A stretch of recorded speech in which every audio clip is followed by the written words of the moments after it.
शक संवत 1682। दिन था पौष शुद्ध अष्टमी 14 जनवरी 1761। पानीपत की विशाल रणभूमि पर मराठा और अफगान फौजें एक दूसरे के सामने तैनात थी। दो युद्धों की गवाह रह चुकी ये रणभूमि आज तीसरा युद्ध देखने वाली थी। दोनों फौजों ने एक दूसरे की मातृभूमि की राह रोक रखी थी। अब तो मारो या मरो, ये एक ही रास्ता था। मराठों ने फ्रेंच युद्ध नीति का अवलंब करते हुए अपने फौज का गोल बनाया था। मराठा फौज का नेतृत्व कर रहे सदाशिवराव भाऊ को गोल की ये व्यूह रचना देखकर साल भर पहले हुई उदगीर की लड़ाई याद आ गई। उदगीर की लड़ाई में निजाम ने मराठों के सामने ऐसा ही गोल खड़ा किया था। ठीक एक साल पहले 11 जनवरी 1760 को निजाम को चारों खाने चित करने का मंसूबा लिए मराठा फौजें उदगीर के लिए रवाना हुई। बीदर की उत्तर दिशा में 40 मील दूर और बार्शी के पूरब में 100 मील की दूरी पर स्थित है उदगीर। हैदराबाद और अहमदनगर के बीच पुराने मार्ग पर स्थित उदगीर निजाम के रास्ते में ही आता था। उदगीर की इस मुहिम का नेतृत्व भी सदाशिवराव भाऊ ही कर रहे थे। उन्हीं दिनों निजाम और मराठों के बीच हुई सिंदखेड़ की लड़ाई में निजाम ने मराठों को 25 लाख उत्पन्न देने वाला इलाका देने का वादा किया था, किंतु मराठों के वापस लौटते ही निजाम ने वह करार ठुकरा दिया। सालों साल निजाम की तरफ से रकम बकाया रही। उन दिनों मराठे भी उत्तर हिंदुस्तान की राजनीति में व्यस्त थे। उत्तर की मुहिम से फुर्सत मिलते ही नाना साहब पेशवा ने अपना मोर्चा निजाम की ओर मोड़ दिया। सिंदखेड़ की लड़ाई के बाद सन 1759 में निजाम का मुलाजिम इब्राहिम खान गार्दी मराठों की नौकरी करने लगा।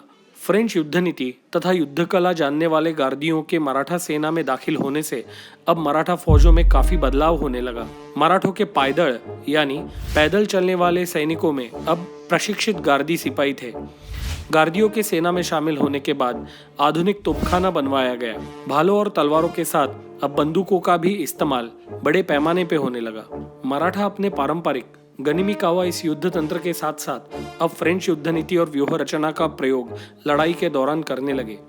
खुले मैदानों में लड़े गए युद्ध में ये गनिमी कावा सही मायनों में इस्तेमाल करना कठिन था, और वही दूसरी ओर फौज में बढ़ोतरी होने के कारण व्यूह रचना बनाकर लड़ाइयाँ की जाने लगी।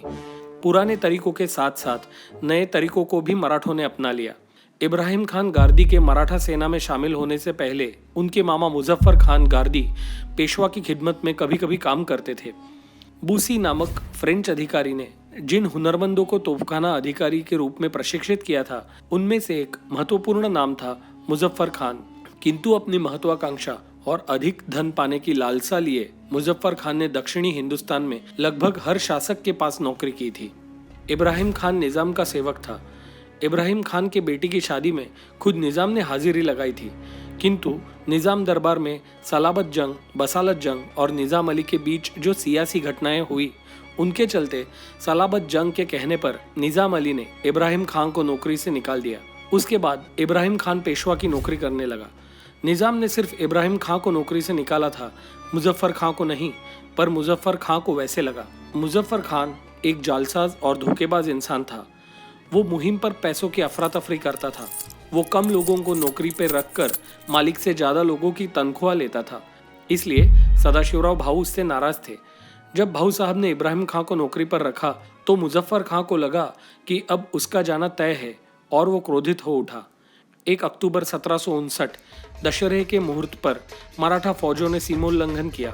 विसाजी कृष्ण बीनीवाले ने अहमदनगर के किलेदार कवि जंग को 50,000 रुपए की जागीर की रिश्वत देकर 28 अक्टूबर 1759 को अहमदनगर के किले पर कब्जा किया।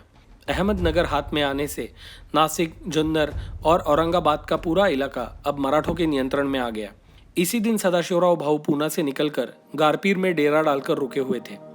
एक दिन शाम को भाऊ साहब अपनी छावनी में पत्र लिख रहे थे, तभी मुजफ्फर खान के दामाद हैदर खान ने उन पर हमला कर दिया। भाऊ साहब स्याही में कलम डुबाने के लिए नीचे झुके थे, इसलिए हैदर खान का निशाना चूक गया। वहीं पर खड़े नागोजी गुजर ने हैदर खान को धर दबोचा। कड़ी पूछताछ के बाद हैदर खान ने इस हमले की साजिश करने वालों के नाम बताए। उनमें मुजफ्फर खान और रामचंद्र प्रभु को मिलाकर 8 लोग शामिल थे। उन 8 को मृत्युदंड दिया गया। बड़ी मुहिम की शुरुआत में ही ऐसा अपशकुन हो गया। उधर सलाबत जंग और निजाम अली को अहमदनगर का किला मराठों के कब्जे में जाने की खबर मिलते ही उन्होंने तेजी से अपनी फौजें हैदराबाद से धारूर की ओर रवाना कर दी और वे दोनों भाई पीछे पीछे चल दिए। 29 नवंबर नाना साहब पेशवा नगर के किले में दाखिल हुए। उन्होंने वहीं से युद्ध की निगरानी करने का फैसला किया। निजाम को अहमदनगर की ओर आता देख सदाशिवराव बेदर की ओर निकले। रास्ते में पड़ने वाला पेड़गांव का बहादुरगढ़ नामक किला अपने कब्जे में लेते हुए वो औसा के किले की ओर बढ़ने लगे। इस समय विट्ठल शिवदेव विंचूरकर निजाम की फौज और उनके आने के मार्ग पर नजर रखे हुए थे। इस मुहिम पर भाऊ साहब के साथ रघुनाथ राव, शमशेर बहादुर और विश्वास राव भी थे। इनके अलावा विट्ठल शिवदेव, पेशवा के दिल्ली स्थित कारभारी अंताजी माणकेश्वर, दमाजी गायकवाड़, यशवंतराव पवार और बाबूजी नाईक जैसे सरदार भी शामिल थे। पहले निजाम की नौकरी कर रहे सरदार हनुमंतराव, जानोजीराव निंबाळकर और लक्ष्मणराव खंडागले जैसे सरदार भी मराठों को आ मिले।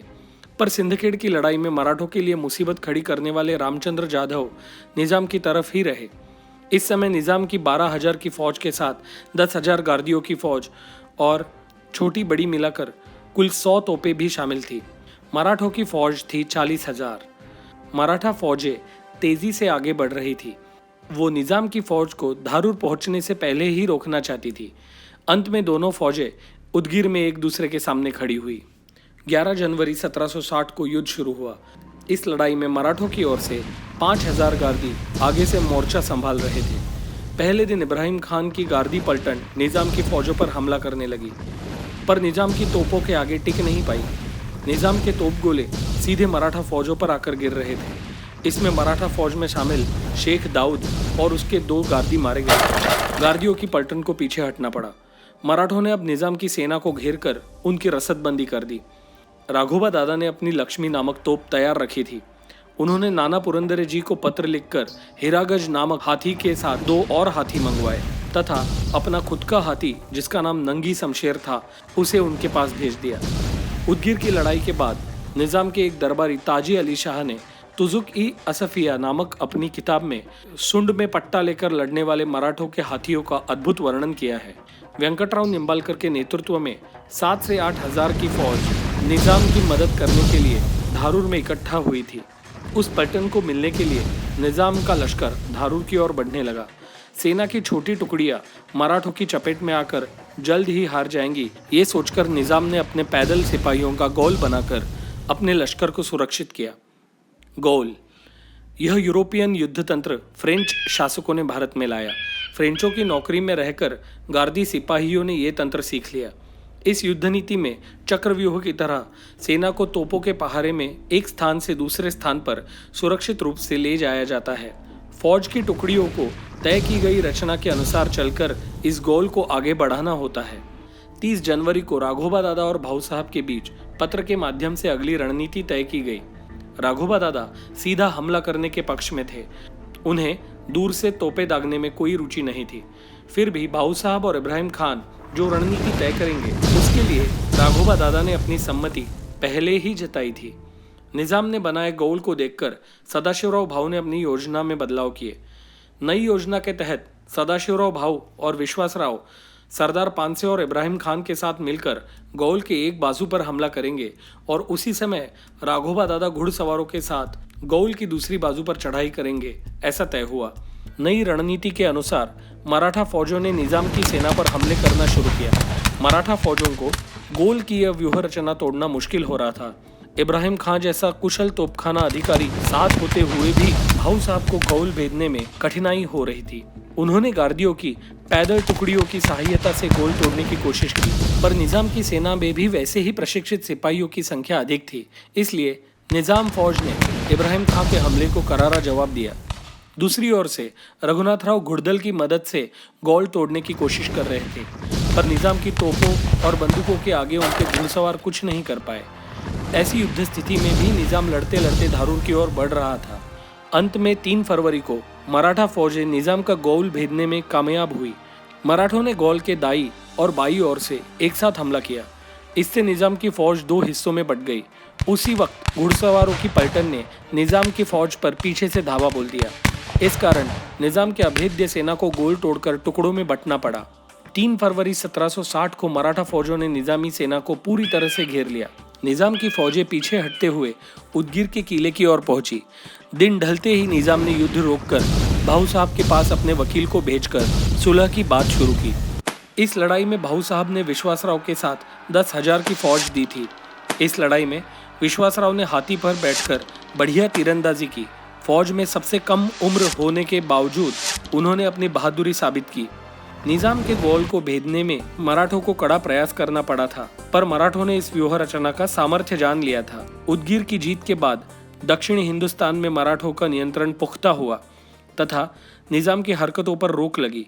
उदगीर की लड़ाई में विजय मिलने पर भी मराठों का काफी नुकसान हुआ था। उनकी 1,500 फौज और 1,000 जानवर मारे गए थे। बरानजी मोहिते और केशवराव पानसे जैसे प्रमुख सरदार धराशायी हुए। तोपखाना अधिकारी रहे सरदार पानसे की मृत्यु उपरांत इब्राहिम खान गार्दी को तोपों की जिम्मेदारी निभानी थी। निजाम के साथ सुलह की चर्चा 7-8 दिनों तक चली।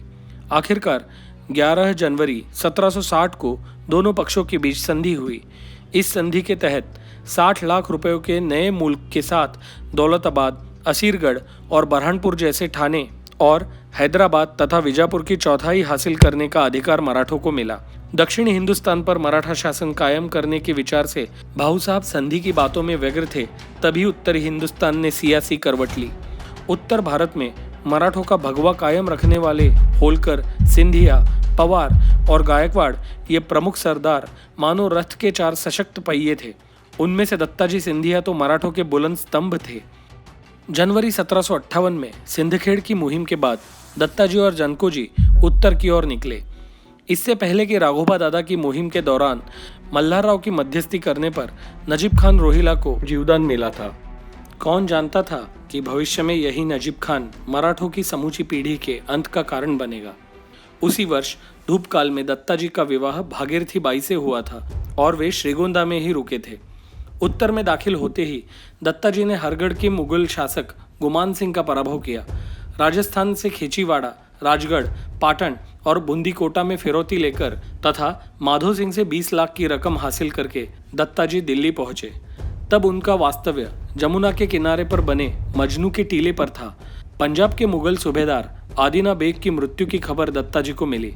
तब उन्होंने साबाजी सिंधिया को और त्रिम्बक बापूजी को पंजाब भेजा, क्योंकि अफगान फौजें पंजाब के रास्ते से ही हिंदुस्तान में दाखिल हो सकती थी। इसी दौरान पेशवा ने दत्ताजी को बंगाल पर चढ़ाई करके 50-60 लाख की फिरौती वसूलने और शुजाउद्दौला के कब्जे से काशी, अयोध्या और प्रयाग जैसे तीर्थ स्थलों को मराठा साम्राज्य के अधीन करने का आदेश दिया। पर उत्तरी हिंदुस्तान में मराठों का वर्चस्व नामंजूर करने वाला नजीब खान रोहिला दोहरी चाल चल रहा था। उसने अपने साथियों द्वारा दत्ताजी सिंधिया से की एक खबर पहुंचाई कि नजीब खान आपके लिए गंगा नदी पर पुल का निर्माण कर रहा है।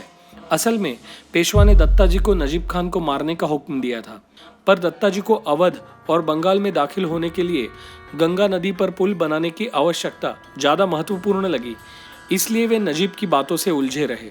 बंगाल और अवध पर चढ़ाई करने के लिए गंगा पर पुल बनाने की जिम्मेदारी दत्ताजी ने नजीब खान पर सौंपी। वो नदी पर नावों का पुल बनाने में निपुण था। नजीब खान को काम सौंपकर दत्ताजी खुद गढ़मुक्तेश्वर भगवान के दर्शन के लिए चले गए। मराठों से जीवदान पाकर नजीब उसका अच्छा खासा मुआवजा देने की कोशिश में जुट गया। उसने अपने लिए नदी किनारे डेरा डालकर चारों ओर से तोपें तैनात की। दूसरी ओर से उसने उत्तरी भारत के राजाओं को दक्षिण से आए मराठों के खिलाफ एकत्रित किया। इधर नजीब खान मराठों को पुल निर्माण का कार्य आजकल में करने का आश्वासन देकर टालता रहा। नजीब की यह चाल वो समझ नहीं पाए।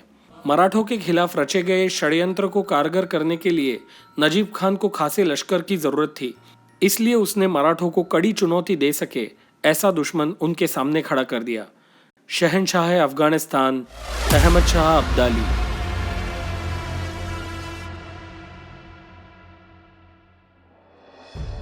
मुगल बादशाह और बेगम मलका जमानी के साथ मिलकर नजीब ने अब्दाली को संदेश भेजकर मराठों से लड़ने के लिए हिंदुस्तान बुलाया। अब्दाली तो इसी मौके के फिराक में था। इससे पहले भी अब्दाली ने 4 बार हिंदुस्तान पर आक्रमण किया था। उसका रेतीला और बंजर इलाका हिंदुस्तान को लूटकर ही जिंदा था। दिल्ली की सियासत में अब्दाली को कोई रुचि नहीं थी। उसे तो केवल हिंदुस्तान में हासिल हुई संपत्ति और उसके बेटे को हराने वाले मराठों से बदला लेने में रुचि थी। पर नजीब खान ने अपने स्वार्थ के लिए अब्दाली को धर्म का वास्ता देकर उसे दिल्ली की राजनीति में ध्यान देने पर विवश किया। इस बार हिंदुस्तान पर चढ़ाई करते समय अब्दाली के पास पहले 4 बार का अनुभव था। अब तक उसे हिंदुस्तान की सियासत का अंदाजा आ चुका था। उसने मराठों का युद्ध तंत्र और राजनीति देखी थी। पहले 4 बार जो गलतियां उससे हुई थी उनको न दोहराने की ठानकर वो हिंदुस्तान की ओर निकला। अब्दाली ने अपनी सेना को 2 हिस्सों में बांट दिया। फौज की पहली टुकड़ी सरदार जहान खान के नेतृत्व में खैबर घाटी के रास्ते पंजाब में रवाना हुई। दूसरी टुकड़ी को लेकर अब्दाली बोलन घाटी से आया। इस आक्रमण से पहले अगस्त 1759 में जहान खान ने अटक पर कब्जा करते हुए लाहौर पर हमला किया था, पर साबाजी सिंधिया ने उसे करारी मात दी थी। उस लड़ाई में जहान खान का बेटा और उसकी 2000 की फौज मारी गई। मराठों ने फिर अटक पर नियंत्रण हासिल किया। जहान खान बुरी तरह से जख्मी हुआ। इस हार का बदला लेने के लिए ही जहान खान फिर से लाहौर की ओर निकल पड़ा। अब्दाली बोलन घाटी से सिंधु नदी के किनारे शिकारपुर में आया। नदी किनारे से आगे बढ़ते हुए वो मिठानकोट के रास्ते डेरा गाजी खान में दाखिल हुआ। उसने अपनी सेना की एक टुकड़ी मुल्तान की ओर भेजी। वहां थाना संभाल रहे सिंधिया के सेवक त्रिंबक बापूजी अब्दाली के डर से थाना छोड़कर लाहौर भाग गए। डेरा इस्माइल खान और कालाबाग होते हुए अब्दाली अटक पहुंचा। सामने से आने वाली इतनी बड़ी फौज देखकर मराठा फौजें अटक से लाहौर तक पीछे हट गई। जहान खान ने अटक पर कब्जा जमा लिया। वहीं पर उसे अब्दाली की फौज आकर मिली। अब फौज की दोनों टुकड़ियां एक साथ तेजी से सिंधु, झेलम और चिनाब नदियां पार करती हुई सियालकोट के रास्ते लाहौर पहुंची। अक्टूबर 1759 में रावी नदी लांघकर अब्दाली लाहौर आया। अफगान फौजों के आगे साबाजी सिंधिया और मुल्तान से आए त्रिंबक बापूजी की फौजें टिक न सकी। अब्दाली के आने से पंजाब में अफगान समर्थकों का जोर बढ़ गया। इन हालातों का फायदा उठाते हुए जहान खान ने पूरे पंजाब प्रांत पर कब्जा कर लिया और अपने बेटे की मृत्यु का बदला लिया। बचा हुआ दक्षिण पंजाब का हिस्सा अब्दाली ने फौजें भेजकर रहीम यार तक जीत लिया। सिखों के हाथ में थोड़ा सा प्रांत बचा। पूरे पंजाब पर अफगान फौजों का राज था। मराठा अब पंजाब से बाहर हो चुके थे। अब्दाली ने जीता हुआ प्रदेश अपने बेटे तैमूर शाह के नाम कर दिया। अब्दाली ने काबुल से निकलने से पहले बादशाह तथा नजीब खान और राजपूत शासक माधो सिंह, विजय सिंह को खत भेजे। उनमें लिखा था कि हमने सरदार जहान खान को रवाना कर दिया है। हम भी जल्द ही हिंदुस्तान पहुंचेंगे। हिंदुस्तानी सल्तनत हर साल हमें नजराने भेजती रहे। राजपूतों के बुलावे से पहले ही अब्दाली भारत पहुंच गया। सन 1747 में जयपुर के राजघराने का वारिस निश्चित करते वक्त मराठों द्वारा किए गए हस्तक्षेप की वजह से राजपूत और मराठों में दुश्मनी हो गई थी।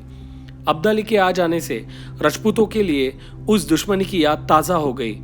जिन मराठों के दम पर माधो सिंह राजा बने थे, वही माधो सिंह अब मराठों के विरुद्ध चाल चलने लगा। मराठों को नर्मदा पार खदेड़ने में हम अब्दाली की सहायता करेंगे, ऐसा राजपूतों ने पत्र लिखकर अब्दाली को बताया। उधर दिल्ली में एक विचित्र घटना घटी। बादशाह के वजीर इमाद गाजीउद्दीन ने बादशाह को पीर के दरगाह पर ले जाने का झांसा देकर महल से बाहर ले गया। वहां उसने बादशाह सहित उसके पुराने वजीर इंतजामुद्दौला और अन्य 2 लोगों का कत्ल कर दिया। 29 नवंबर को इमाद गाजीउद्दीन ने कामबख्श के पोते को शाहजहां सानी को दिल्ली की गद्दी पर बिठाया। गंगा जमुना के दोआब में दत्ता जी के कहने पर नजीब खान ने शुक्रताल में पुल बनाया, पर दत्ता जी की अनुपस्थिति में वो पुल उसने खुद इस्तेमाल करते हुए मराठों को उसे इस्तेमाल नहीं करने दिया। तब दत्ता जी सिंधिया को नजीब खान की चाल समझ आई। उन्होंने नजीब खान को मिट्टी में मिलाने की ठान ली। इस समय शुक्रताल के पास हुई लड़ाई में जीवाजी सिंधिया और उनका बेटा हनुमंतराव मारे गए। खुद दत्ता जी भी गए। सिंधिया फौजों का जोर देखकर नजीब खान पीछे हट गया। वो गंगा पार करके अब्दाली की मदद मिलने का इंतजार करने लगा। अब दत्ता जी नजीब को सबक सिखाने के लिए व्याकुल थे। उन्होंने गोविंद पंत बुंदेला को नजीब की रसद तुड़वाने के लिए 10,000 की फौज देकर गंगा पार भेजा। खुद भी पीछे पीछे निकलने की तैयारी करने लगे। गोविंद पंत रोहिलों के प्रदेश में पत्थरगढ़ तक जा पहुंचे। अब तक शांत बैठे रामपुर के रोहिला सरदार हाफिज रहमत खान और दूंदे खान नजीब के बुलावे पर उसकी मदद करने के लिए आगे आए। जलालाबाद में गोविंद पंत और रोहिलाओं के बीच लड़ाई हुई, जिसमें रोहिला फौजें बुरी तरह से हार गई। पर उसी वक्त नजीब ने लिखे पत्र का जवाब शुजा ने भेजा। उस लड़ाई में शुजाउद्दौला की ओर से अनूपगिर गोसावी 5,000 की फौज लेकर रोहिला फौजों को आकर मिला। गोविंद पंत को ना चाहते हुए भी पीछे हटना पड़ा। वो गंगा के इस पार वापस आ गए। गंगा नदी के उस पार इकट्ठा हुई रोहिला और शुजा-उद-दौला की गोसावी फौजों को हराना मुश्किल है, ये जानकर दत्ताजी गंगा के इस छोर पर रुके रहे। लाहौर जीतकर अहमद शाह अब्दाली हिंदुस्तान पहुंचा, पर नजीब खान को नहीं मिला था। ये दोनों अगर मिल गए तो कितना बड़ा अनर्थ होगा, ये सोचकर दत्ताजी ने अब्दाली का ठिकाना जानने के लिए वो खुद दोआब से बाहर निकलकर जमुना लांघकर बाहर आए। उन्होंने सेना के साथ चल रहे अन्य लोगों को दिल्ली में वजीर के पास भेज दिया। 24 दिसंबर 1759 को दत्ताजी का सामना अब्दाली के फौजों की टुकड़ी से हुआ, पर अफगानी सेना लड़ाई छोड़कर भाग गई और मुख्य सेना के साथ मिलकर जमुना लांघकर दुर्रानी फौजें नजीब खान रोहिला से जा मिली। जिस अनहोनी का अंदेशा था वो हो गई थी। अब दिल्ली हासिल करने के लिए अब्दाली और नजीब यमुना पार करके दिल्ली की ओर निकले। दत्ताजी सिंधिया भी दिल्ली की रक्षा करने जमुना के दक्षिणी छोर से कूच कर गए। अब्दाली और नजीब खान नदी पार करके आने की संभावना थी, इसलिए दत्ताजी ने नदी के सभी रास्तों पर अपनी सेना को तैनात किया, जिससे दुश्मन फौजों का पता चलता, पर इससे दत्ताजी की सेना बट गई। 10 जनवरी 1760 को अब्दाली की सेना ने एक साथ 4 जगह से नदी पार की। वो मकर संक्रांति का दिन था। सुबह जल्दी लड़ाई शुरू हुई। पौष मास की ठंड हवा और कोहरे के कारण दूर तक कुछ नहीं दिखाई दे रहा था। बुरहाड़ी घाट पर साबाजी और बयाजी, ये दोनों सिंधिया भाई तैनात थे। रोहिला और दुर्रानी फौजें गोलाबारी करती हुई आगे आ रही थी। साबाजी ने थोड़ी देर तक रोहिला फौजों को रोक कर रखा, पर अफगानी बंदूकों के सामने मराठा फौज टिक न पाई। बयाजी सिंधिया बुरहाड़ी घाट चढ़कर ऊपर आए तो नदी के बीच बने शेरनी टापू से दुश्मन फौजों ने गोलाबारी शुरू की। एक गोली बयाजी को लगी और वो धाराशायी हो गए। ये खबर मिलते ही दत्ताजी घोड़े पर सवार होकर बुरहाड़ी घाट पहुंचे। तभी झाड़ियों में छुपी अफगान फौजों ने बंदूकें चलाई। घोड़े पर सवार दत्ताजी लड़ रहे थे, पर गोली लगने से वो घोड़े से नीचे गिर गए। घायल दत्ताजी को उनके सिपाही संभाल ही रहे थे। उस वक्त नजीब खान रोहिला और कादरी कुतुब शाह वहां पहुंच गए। जख्मी दत्ताजी से नजीब खान ने पूछा, क्यों पटेल, और लड़ोगे क्या? तब दत्ताजी ने करारा जवाब दिया, क्यों नहीं, बचेंगे तो और भी लड़ेंगे।